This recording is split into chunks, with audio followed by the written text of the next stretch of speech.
Et la cérémonie de clôture a vu la présence du Premier ministre Raymond Donsima ce matin au Sénat. Cédric Nzengelomas, Félix Moudibangoï, Franck Mangolo.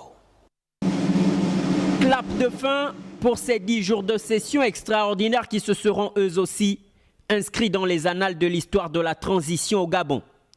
Après l'adoption finale du code électoral par les sénateurs, la cérémonie solennelle de clôture de ce jour a permis à la présidente Paulette Missambo de revenir sur l'approche méthodologique qui a caractérisé les travaux.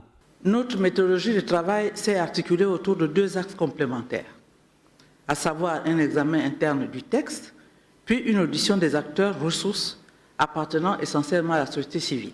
L'objectif étant d'appliquer le principe de l'inclusivité cher au président de la transition, président de la République, chef de l'État, et de rendre les débats plus féconds.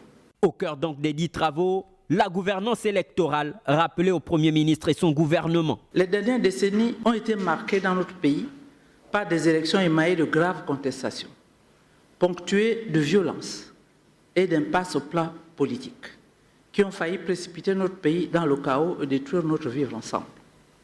Pour éviter que de telles situations ne se reproduisent à l'avenir, un certain nombre de principes gouvernant les élections ont été clairement affirmés.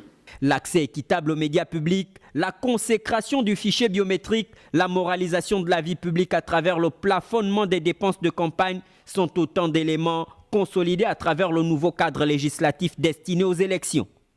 Après l'effort, le reconfort, sénateurs et personnel administratif peuvent à présent profiter de leur période de vacances parlementaires.